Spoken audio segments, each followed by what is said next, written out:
in Africa to its current position as Africa's 6th largest economy. We have almost tripled the wealth of our nation from a GDP of 4.5 trillion in 2013 to close to 13 trillion currently.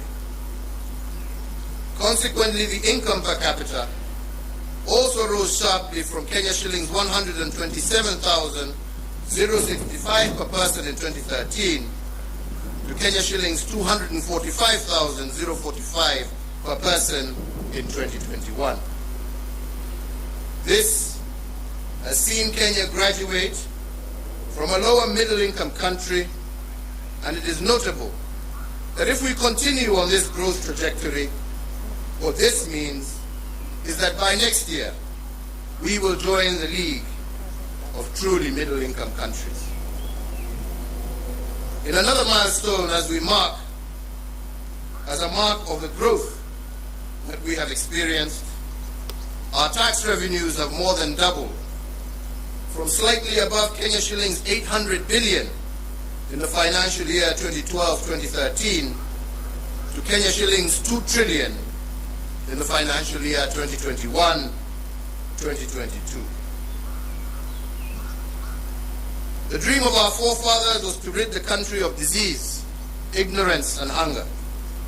And to bring the nation closer to this goal, in addition to the educational gains I highlighted earlier, we have connected more than 13 million Kenyans to clean water and registered a 400% growth in the number of Kenyans issued with NHIF cards, with 17.1 million Kenyans currently issued compared to 4.4 million issued as of April 2013. To enhance access to health care, we have constructed countrywide an additional 1,912 healthcare facilities across all levels of care, representing a 43% increase in the total number of public health facilities in the country. These facilities range from the recently commissioned modern state-of-the-art Level 6 Kenyatta University Teaching, Referral and Research Hospital to health centers and dispensaries at the village level.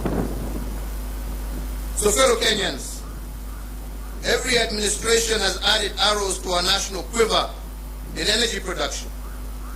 When I took the oath of office in 2013, Kenya's total grid was 1,300 megawatts.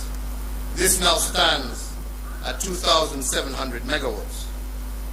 But even as we doubled power production, we ensured that our exploits did not break the intergenerational chain of sustainable development.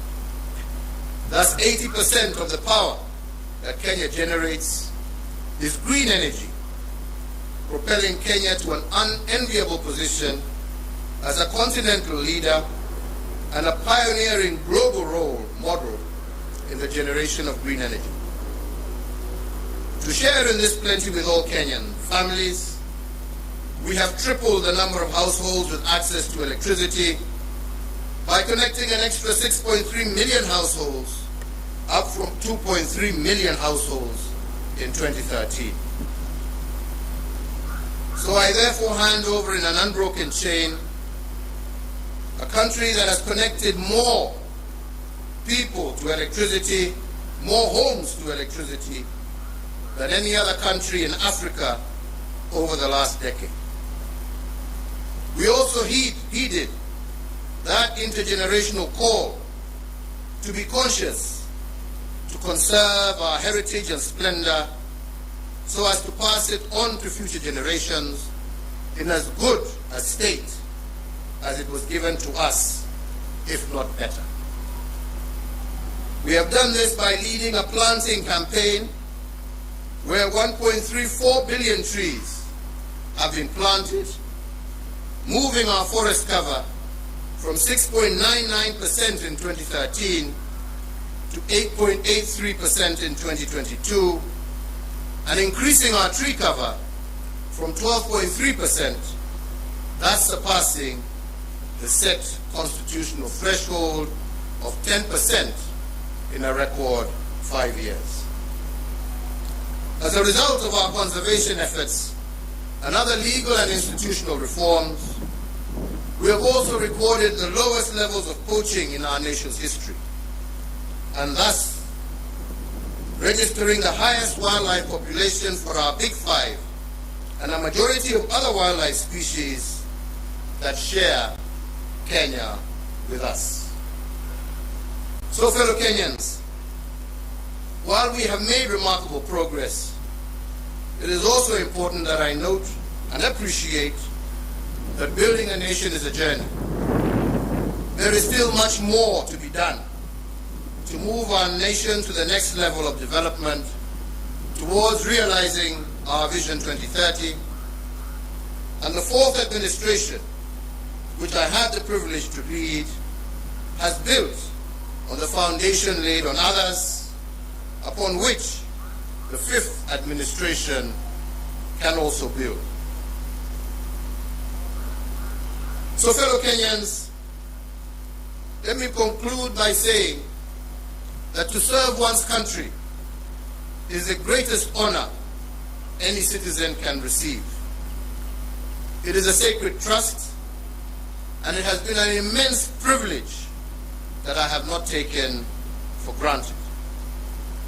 I thank you all for the immense opportunities you have awarded me to serve in various public roles over the last 2.5 decades, which have included, amongst others, Chairman of the Kenya Tourism Board, Member of the Jomo Kenyatta University Council, Chairperson of the Disaster Emergency Response Committee, a Member of Parliament for Gatundu South, a Cabinet Minister serving in the Ministries of Local Government, the Ministry of Trade, the Ministry of Finance, the Leader of the Official Opposition, Deputy Prime Minister, and as the President of this Republic for the last 10 years.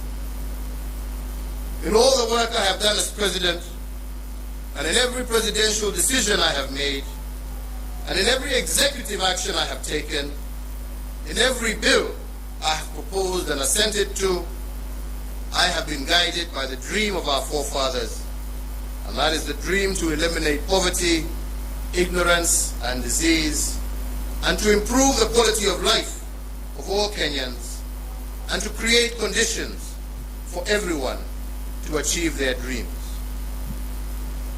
As a hallmark of our democracy, therefore, I will tomorrow, before God and you, my fellow countrymen, hand over the instruments of power to our new president at the Moi International Sports Center, Kasarani. And with that, the fourth administration will come to an end, and the tenure of the fifth administration will begin. My entire family and I join all Kenyans in wishing the very best to our next president, Dr. William Samoei Ruto, and extending to him our warmest congratulations for receiving the mandate of Kenyans to lead us as our fifth president. And so, Mr. President-elect, as you walk the path to your inauguration and beyond, you will be the president not just for those who voted for you, but for all Kenyans. In the prophetic words of our national anthem, we are summoned to purposefully dwell in unity, peace, and liberty, working hard and together so that plenty may be found within our borders. I therefore wish and pray for your success, as your success will be Kenya's success. I thank you all. May God bless you, and may God bless this great Republic of Kenya. Asante sana.